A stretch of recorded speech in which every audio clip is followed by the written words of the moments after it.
Olá, pessoal, tudo bem? Vamos agora a um novo assunto.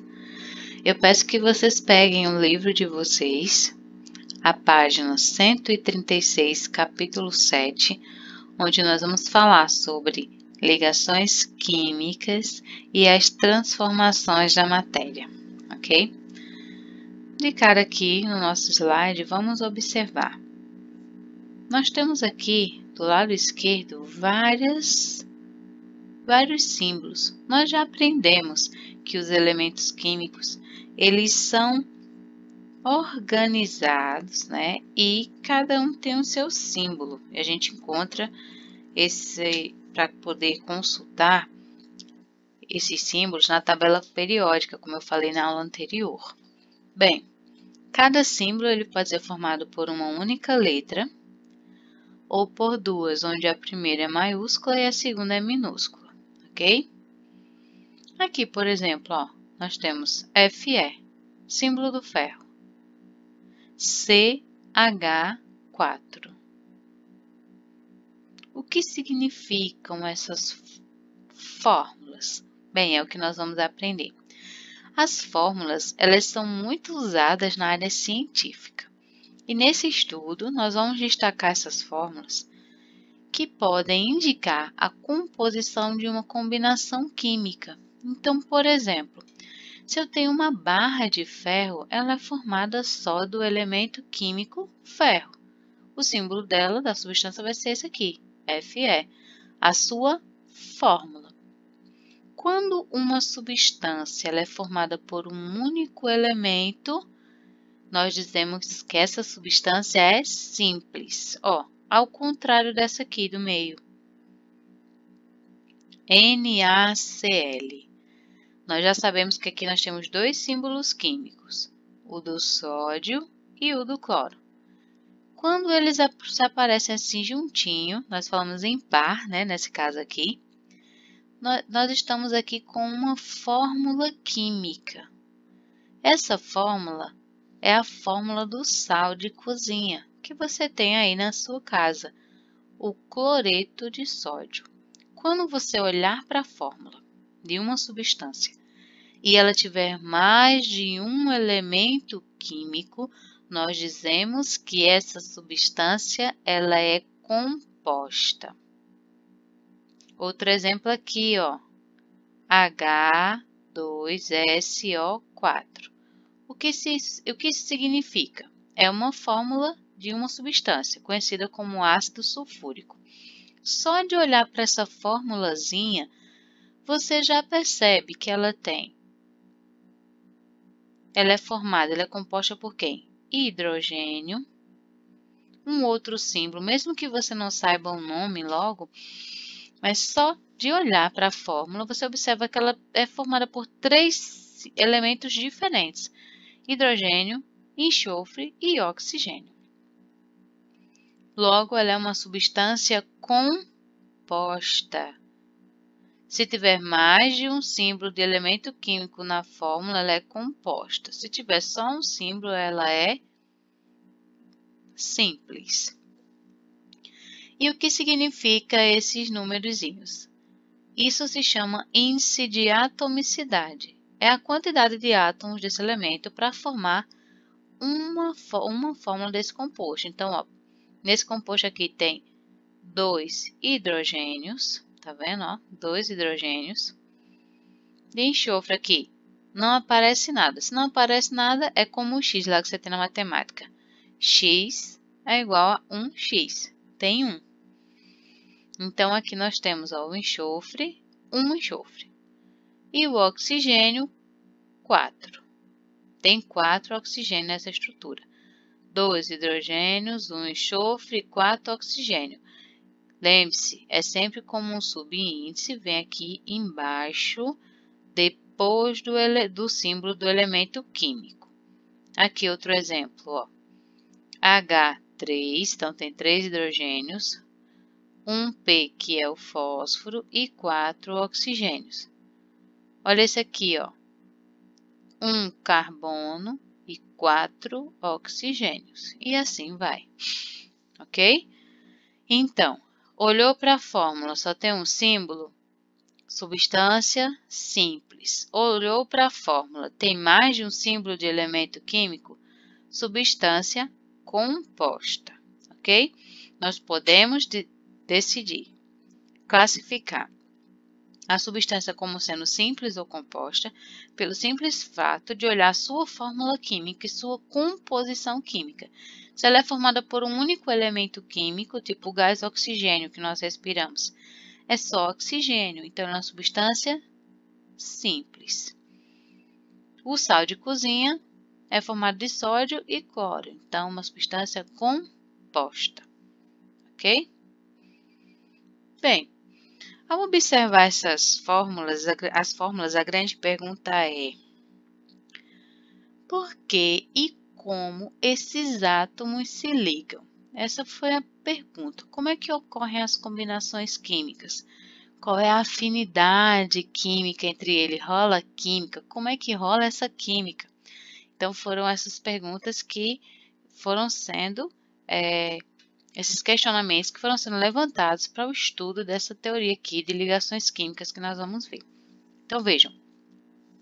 Primeiramente, se percebeu que todos os outros átomos da tabela periódica, para existir na natureza, eles precisam estar ligados numa combinação química, através de uma ligação química, um átomo com outro, com exceção dos gases nobres.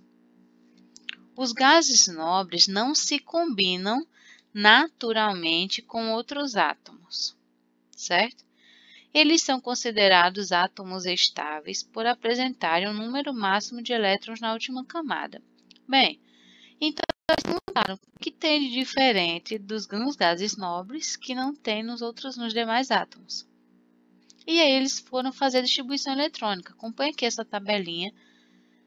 E aqui nós temos o nome do gás nobre, certo? O hélio, neônio, argônio, criptônio, xenônio e radônio. O hélio, por exemplo, ele tem a camada K com 2 elétrons. Vamos olhar aqui, do ladinho. Então, a simbologia na eletrosfera com 2 elétrons. Camada K completa. O neônio, com 10 elétrons, ele tem 2 na primeira camada, 8 na segunda. O argônio, com 18 elétrons, ele tem 2 na primeira camada, 8 na segunda e 8 na última.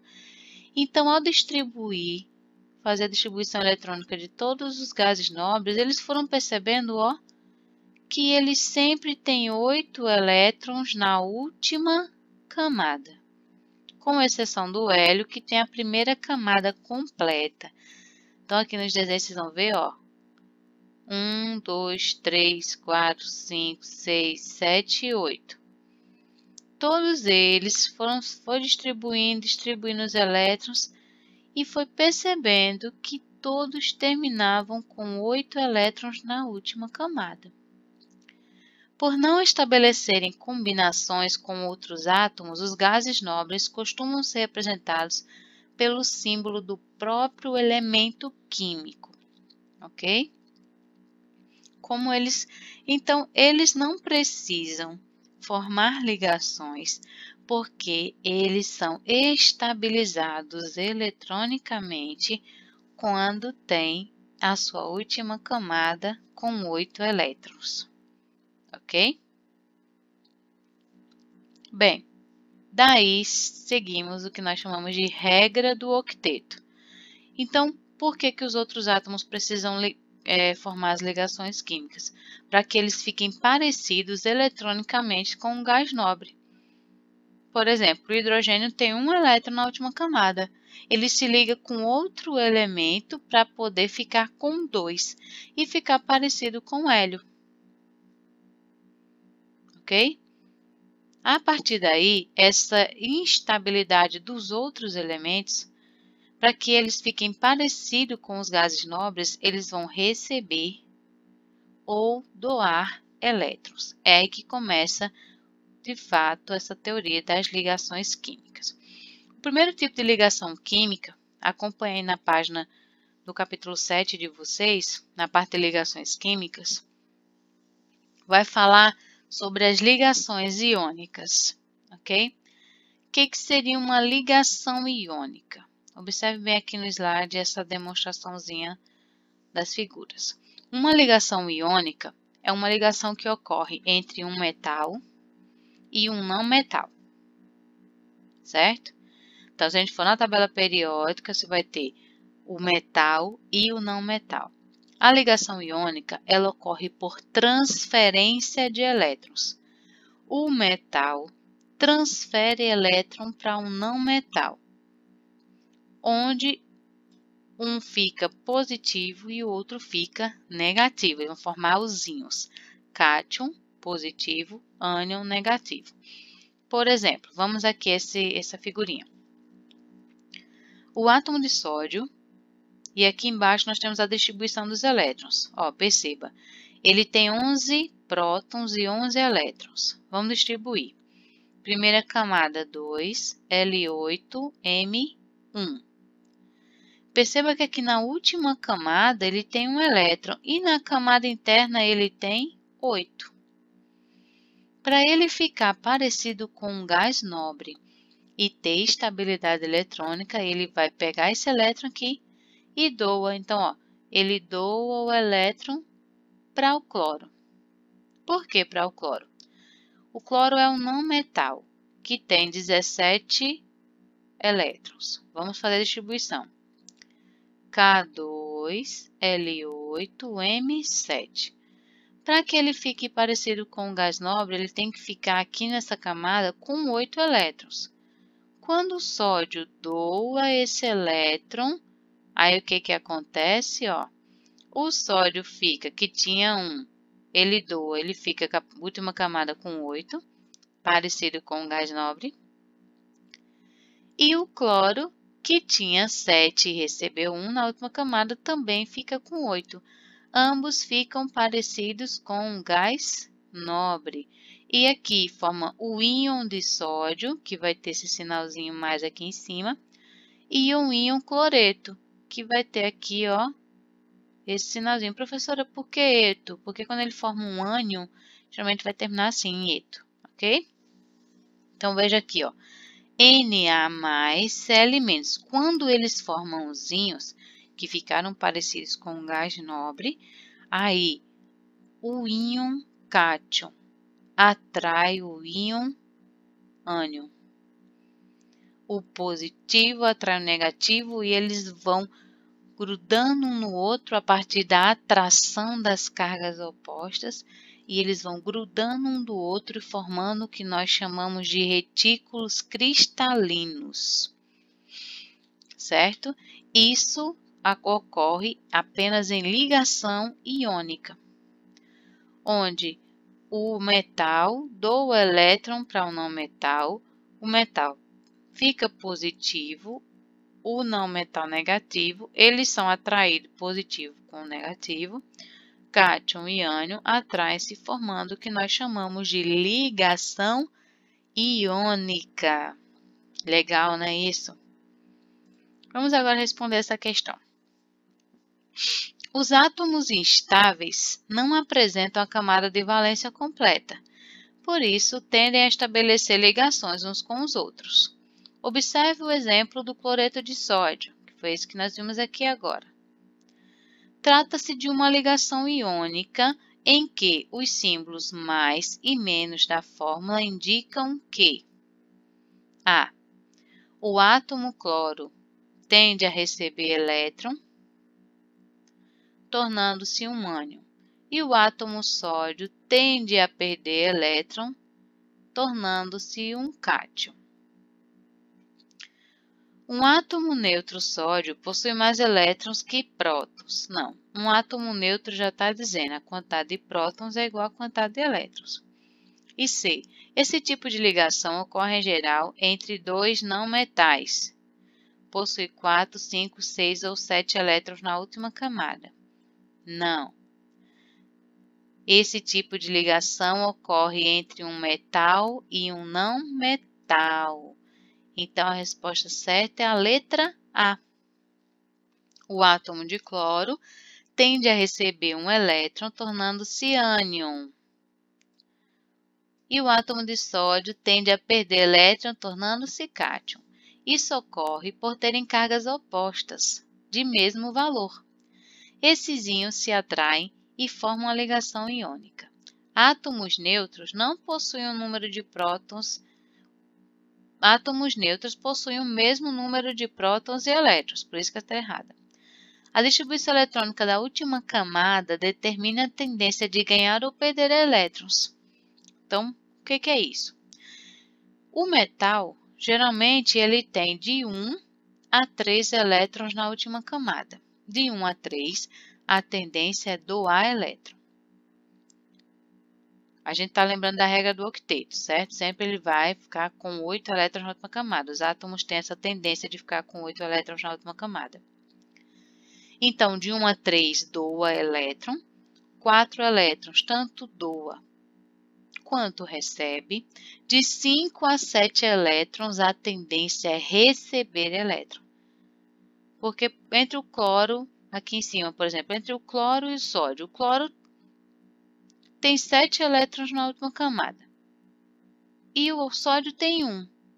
É muito mais fácil para o sódio doar 1 elétron para ficar com 8 aqui, ó, na camada anterior, do que o cloro doar 7 elétrons para cá.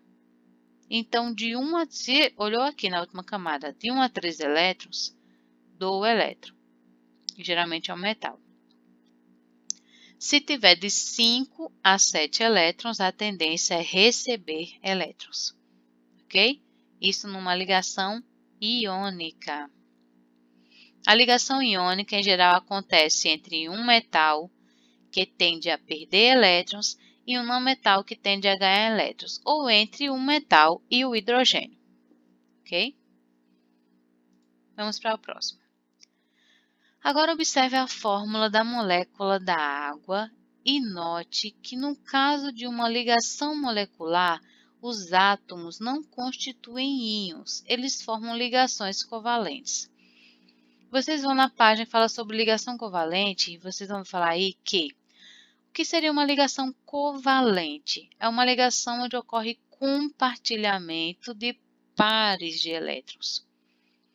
Essa ligação vai ocorrer entre um não metal e um não metal. Ou seja, aqueles elementos que têm mais de 5 a 7 elétrons na última camada, ou de 4 a 7 elétrons na última camada. A tendência deles é compartilhar pares de elétrons. Como assim compartilhar? Então, vamos fazer uma analogia, certo? Digamos que você vai fazer um trabalho na casa da sua amiguinha, um colega, enfim. E aí você vai fazer um cartaz, tem que fazer um cartaz, vai ter um movimento na escola fazer um cartaz. Você tem um lápis azul e o seu colega tem um lápis vermelho. E vocês vão precisar fazer um cartaz. Durante o trabalho, durante a produção do cartaz, vocês vão utilizar os lápis junto.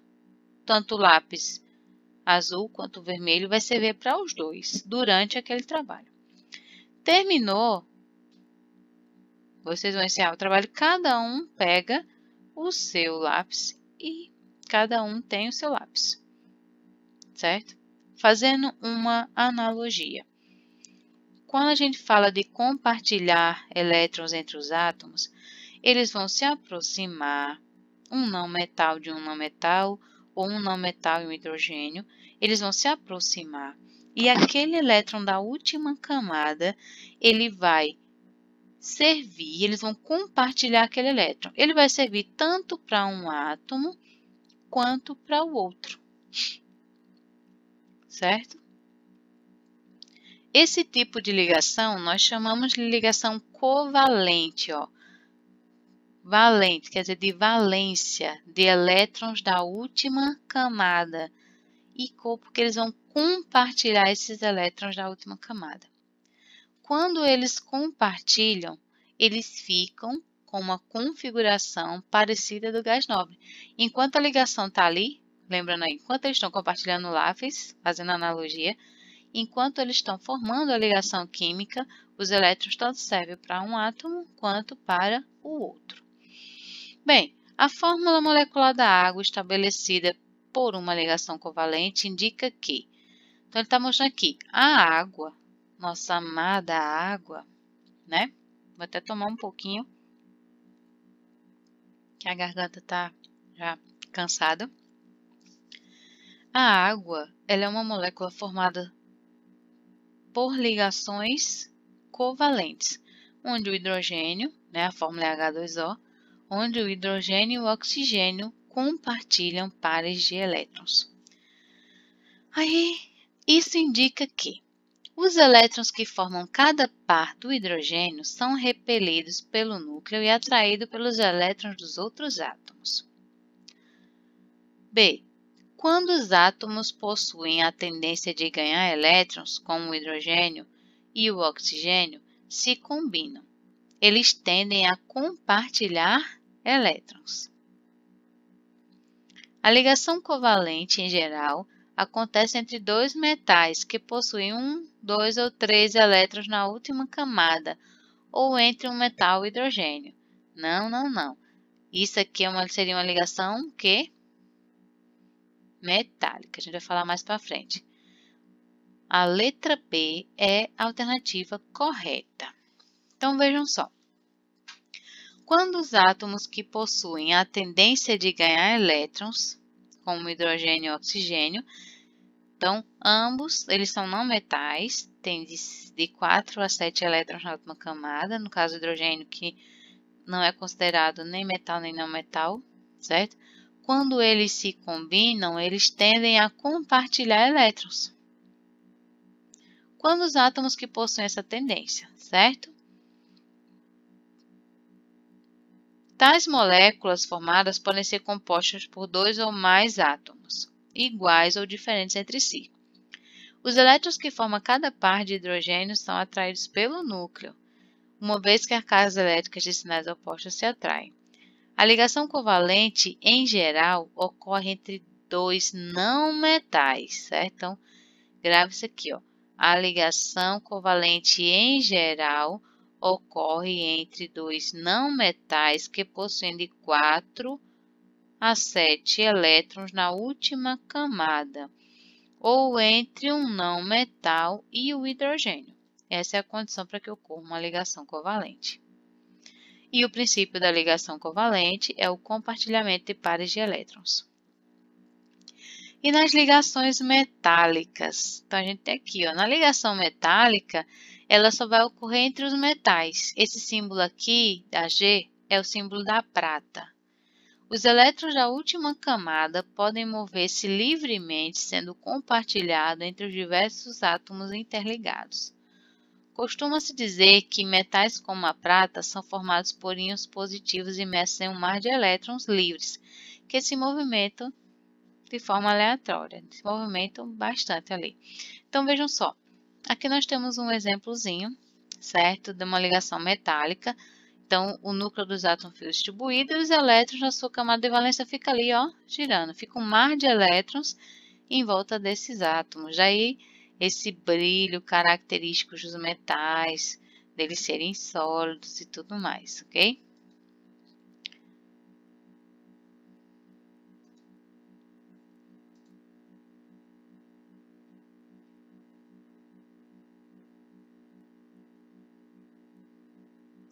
Os átomos podem se unir de diferentes formas, formando substâncias simples ou compostas. Dessa forma, é possível afirmar: as substâncias iônicas podem formar tanto substâncias simples quanto substâncias compostas. Geralmente, ela forma substâncias compostas, certo? Por que tem que ser uma substância composta? Porque vai ser um elemento metal e um não metal. O gás oxigênio é um exemplo de substância simples, ou seja, formada por uma ligação covalente entre dois átomos de um mesmo elemento químico, que foi o que eu expliquei lá no início, né? O gás oxigênio, formado só por oxigênio, uma substância simples. E por que ela é covalente? Porque o oxigênio e o oxigênio, ele é um não metal e é uma ligação entre átomos iguais, de eletronegatividade igual. E o que acontece? Ambos têm tendência de ganhar elétrons. Se ambos têm tendência de ganhar elétrons, então eles vão compartilhar esses elétrons. Ok? Vamos ver agora, aqui, a matéria pode apresentar-se em 3 estados físicos, o sólido, líquido e gasoso. Ok?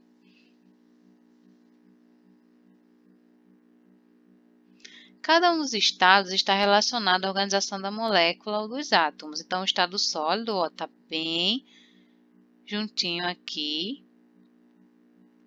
E eles podem ser representados por meio de um símbolo posicionado no lado inferior direito da substância. Deixa eu só voltar aqui um pouquinho para vocês verem isso. Então, olha só.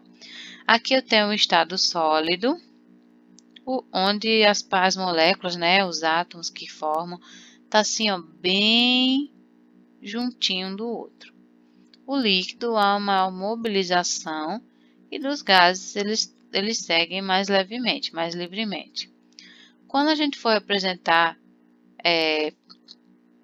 o estado físico, vai ter o símbolo aqui, você vai colocar aqui, ó, no lado inferior direito, entre parênteses, um S, que indica que está sólido. Do líquido aqui, ó, entre parênteses, líquido. E gasoso, G. Isso no lado inferior direito, ok? Então, a gente vê aqui, ó, a movimentação e a movimentação do estado gasoso. No estado sólido, as partículas em geral estão próximas umas das outras e elas vibram aí nesse eixo, certo? Então, aqui tem um estado, vamos ver a água no estado sólido, ó, a formulazinha e um Szinho aqui indicando que está sólido. Elas vibram numa posição fixa, o que explica porque elas não mudam de forma com facilidade. A água no estado líquido, ó, aqui, líquido, tá vendo? Livremente comparadas ao estado sólido, podendo deslizar umas sobre as outras, então, que é o estado líquido. E no estado gasoso, aqui, ó, representado pela letrinha G, depois da fórmula, vai ficando mais distante do que em líquidos e os sólidos, então ela caminha mais livremente, ela se move mais livremente, ok?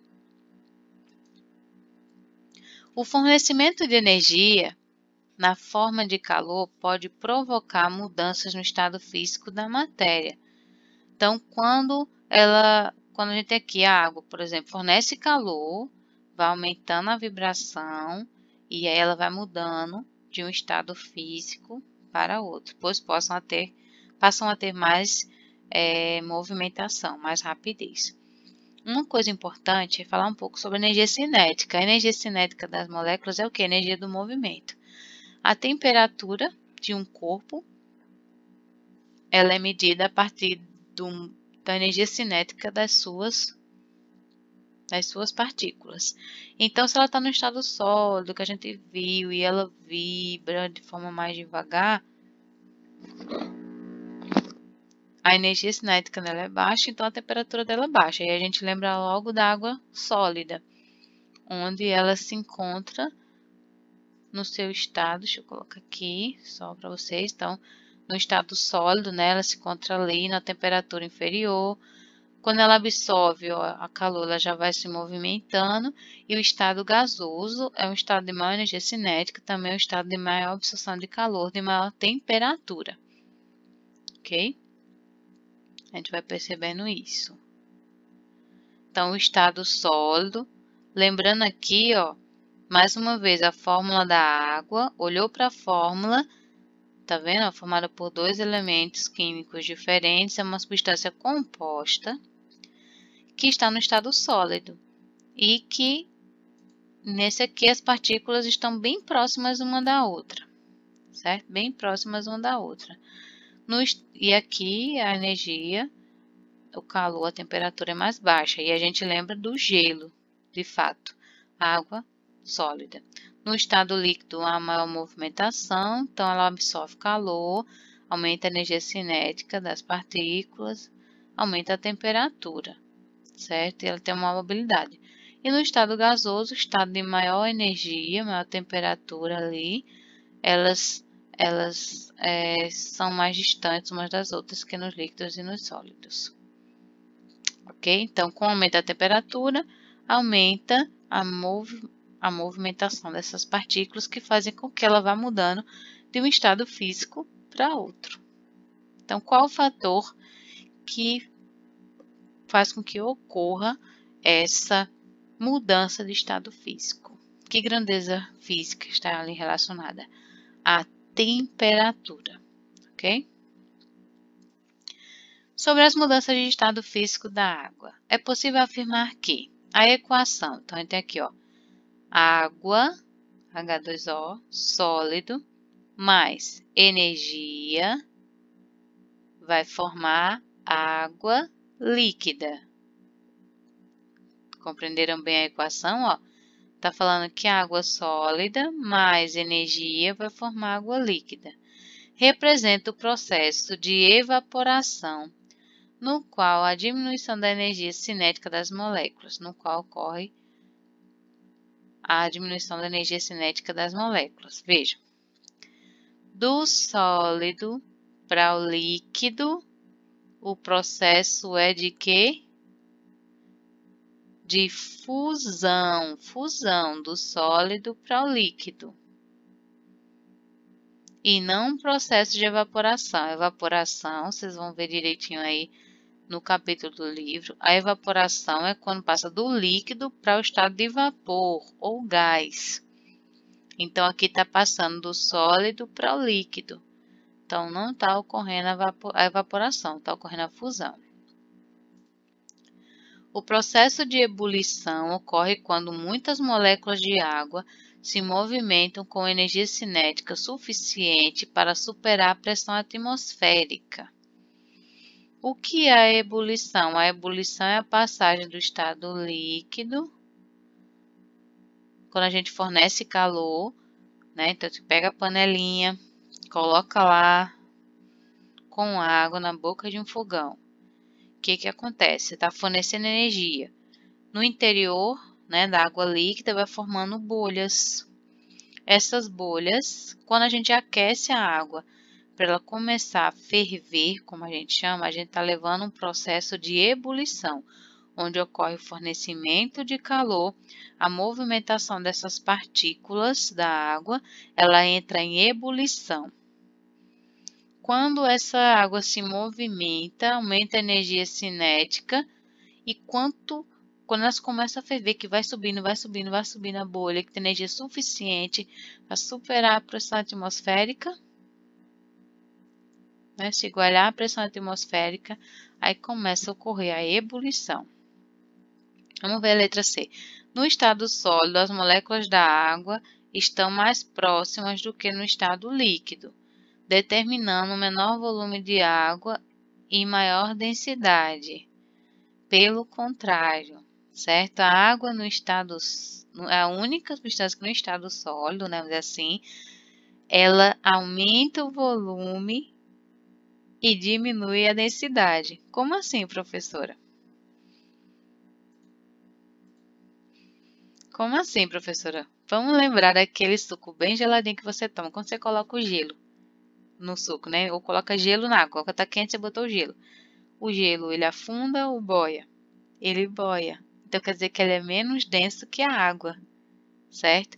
Ele vai formar uns cristais onde ele vai aumentar o volume e vai diminuir sua densidade. Por isso que o gelo boia na água, ok? Na água sólida, na água líquida. Então, a letra B é a correta. O processo de ebulição acontece quando muitas moléculas de água se movimentam em energia cinética suficiente para superar a pressão atmosférica. Dessa forma, as moléculas escapam pela superfície do líquido, passando para o estado de vapor e formando bolhas no interior do líquido. Ok? Depois desse resumo, né, depois desse estudo, é importante que vocês observem a tabela periódica, a forma como os átomos se combinam, interferem em suas propriedades. Então, a gente vai discutir mais isso no próximo capítulo. A priori, eu quero que vocês Façam a leitura de todo o capítulo, observando cada situação e respondam as questões no final do capítulo, ok? Grande abraço, valeu e até a próxima!